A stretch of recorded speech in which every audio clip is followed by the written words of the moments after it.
नमस्कार दोस्तों, देश के 4 राज्यों और एक केंद्र शासित प्रदेश में विधानसभा चुनाव बिल्कुल सर पर आ गए हैं। ये राज्य हैं पश्चिम बंगाल, असम, तमिलनाडु, केरल और पुडुचेरी। इन चुनावों में नतीजे अपने पक्ष में करने के लिए सभी पार्टियों ने अपनी पूरी ताकत लगा दी है।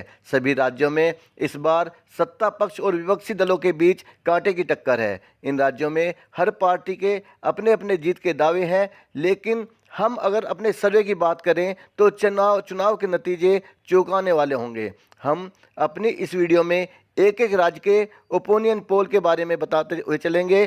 सी वोटर्स एजेंसी और टाइम्स नाउ ने भी अपने सर्वे जारी किए हैं, बीच बीच में उनका भी उल्लेख हम करते हुए चलेंगे। आगे बढ़ने से पहले आपसे रिक्वेस्ट करूंगा कि अगर आप मेरे चैनल पर पहली बार आए हैं तो मेरे यूट्यूब चैनल देशभक्त को सब्सक्राइब करें, साथ में बने घंटी के निशान को क्लिक करना ना भूलें। यहाँ पर एक महत्वपूर्ण बात बतानी जरूरी होगी कि इन चुनावों में महंगाई और किसान आंदोलन भी कहीं ना कहीं एक मुद्दे होंगे जो कि परिणामों को काफ़ी हद तक प्रभावित करेंगे। दोस्तों, सबसे पहले बात करते हैं पुडुचेरी की। असलियत में पुडुचेरी एक केंद्र शासित प्रदेश है जहाँ की सभी 30 सीटों पर एक ही चरण में 6 अप्रैल को वोटिंग होगी। नतीजों की घोषणा 2 मई को होगी। 2016 के विधानसभा चुनाव में यूपीए ने 17 सीटों के साथ सरकार बनाई थी। एनडीए को 12 सीट और अन्य के खाते में 1 सीट गई थी। यहाँ पर दोनों पार्टियों की इस बार कांटे की टक्कर है, लेकिन एक बार फिर से 17 सीटों के साथ यूपीए गठबंधन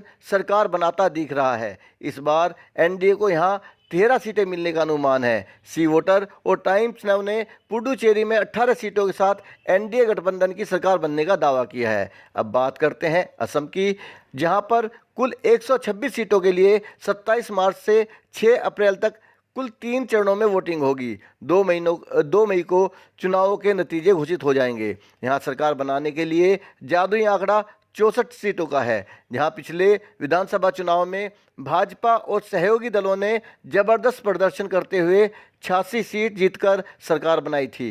कांग्रेस को शर्मनाक प्रदर्शन के साथ 26 सीटें मिली थी और अन्य के खाते में 13 सीटें गई थी। लेकिन इस बार टक्कर की लड़ाई है और पासा पलटने की उम्मीद दिखाई दे रही है। हमारे अनुमान के अनुसार 65 से 70 सीटें जीतकर कांग्रेस गठबंधन सरकार बना रहा है। वहीं भाजपा गठबंधन को 50 सीट मिल रही हैं, बाकी 5 सीटें अन्य के खाते में जाती हुई नजर आ रही हैं। कुल मिलाकर असम भाजपा गठबंधन के हाथों से निकलता हुआ दिखाई दे रहा है।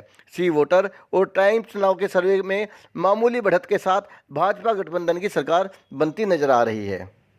अब नंबर आता है केरल का, जहां की सभी 140 सीटों पर एक ही चरण में 6 अप्रैल को वोटिंग होगी। नतीजों की घोषणा 2 मई को होगी। यहां पर यह बताना जरूरी होगा कि केरल के अंदर भारतीय जनता पार्टी का कोई अस्तित्व नहीं है।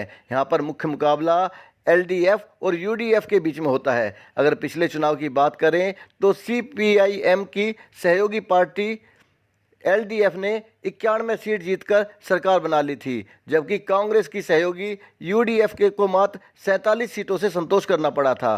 केरल विधानसभा में सरकार बनाने के लिए कुल 71 सीटों की जरूरत होती है। इस बार यहाँ भी कांटे की टक्कर है, लेकिन आंकड़े बताते हैं कि इस बराबरी के मुकाबले में एलडीएफ एक बार फिर से 75 सीट लेकर अपनी सरकार बचाने में कामयाब रहेगी, जबकि इस बार कांग्रेस और यूडीएफ की 7 सीटों का इजाफा होगा और उन्हें 63 सीटें मिलेंगी। भाजपा को इस बार भी 1 या 2 सीटों पर संतोष करना पड़ेगा। अब चौथे नंबर पर बात करते हैं तमिलनाडु की, जहां की सभी 234 सीटों पर एक ही चरण में 6 अप्रैल को वोटिंग होगी।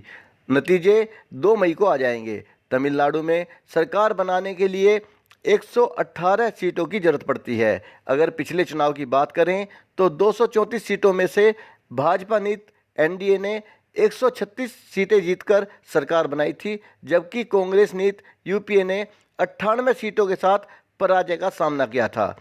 इस बार देखते हैं सर्वे क्या बोलते हैं। तो सर्वे के अनुसार इस बार तमिलनाडु भाजपा के हाथों से निकलता दिखाई दे रहा है।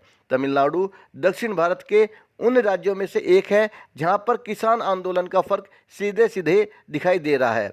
ओपिनियन पोल के अनुसार इस चुनाव में कांग्रेस नीति यूपीए को 1 सीटें जाती हुई नजर आ रही हैं। वहीं भाजपा नीत एनडीए को 64 सीटें मिलेंगी और अन्य के खाते में 10 से 11 सीट जाने की उम्मीद है। तमिलनाडु एक महत्वपूर्ण राज्य है जहां पर भाजपा की हार एक चौंकाने वाली खबर हो रही है। और दोस्तों, लास्ट में बात करते हैं पश्चिम बंगाल की, जहां पर ममता बनर्जी की तृणमूल कांग्रेस और भारतीय जनता पार्टी के बीच सीधी लड़ाई होती दिख रही है। यहां पर न सिर्फ राजनीतिक हथकंडों का उपयोग हो रहा है, बल्कि हिंसा और बाहुबल की लड़ाई भी सामने आ रही है। इसलिए पूरे देश की नज़र पश्चिम बंगाल पर जाकर ठहर जाती हैं। पश्चिम बंगाल में विधानसभा की कुल 294 सीटें हैं। यहाँ पर 27 मार्च से लेकर 26 अप्रैल तक कुल 8 चरणों में वोटिंग होगी और 294 सीटों के लिए 8 चरणों में वोटिंग होना निश्चित रूप से संदेह पैदा करता है। यहाँ पर सवाल उठ सकता है कि जब तमिलनाडु की 234 सीटों पर एक चरण में चुनाव हो सकता है, तो पश्चिम बंगाल की 294 सीटों पर 8 चरणों में मतदान क्यों? नतीजों की घोषणा 2 मई को हो जाएगी। पश्चिम बंगाल में अभी ममता बनर्जी की सरकार है और नई सरकार बनाने के लिए कुल 148 सीटों की जरूरत पड़ेगी। यहाँ पर भारतीय जनता पार्टी सांप्रदायिकता के आधार पर राज्य को बांटने में कामयाब होती नजर आ रही है। भाजपा ने यहाँ पर अपना सब कुछ दांव पर लगा रखा है। तृणमूल कांग्रेस के बड़े नेताओं को खरीदने में कोई कसर नहीं छोड़ी, लेकिन भाजपा के बड़े नेताओं की रैलियों में भी लोग नहीं आ रहे हैं। अगर सर्वे की बात करें तो यहाँ पर भाजपा की सीटें तो बढ़ रही हैं, लेकिन सरकार बनाने की कोई उम्मीद नज़र नहीं आती। यहाँ पर तृणमूल कांग्रेस की ममता बनर्जी एक बार फिर से 160 सीटें जीतकर आसानी से सरकार बना रही हैं। वहीं भाजपा को 70 से 80 सीटों के बीच में संतोष करना पड़ेगा। वहीं बची कुची करीब 45 सीटें लेफ्ट कांग्रेस आईएसएफ गठबंधन के हिस्से में चली जाएंगी। दोस्तों, ये नतीजे निश्चित रूप से चौंकाने वाले हैं, लेकिन कुल मिलाकर इन चुनावों में भाजपा को सीधा सीधा नुकसान होता दिखाई दे रहा है। याद दिलाना भी जरूरी है कि पश्चिम बंगाल में भाजपा अपनी प्रतिष्ठा की लड़ाई लड़ रही है, जबकि तृणमूल कांग्रेस अपने अस्तित्व की। इसलिए भाजपा ने बंगाल में पिछले 5 सालों में काफ़ी मेहनत की है। भाजपा का बढ़ता हुआ प्रभाव ममता बनर्जी को कतई रास नहीं आ रहा।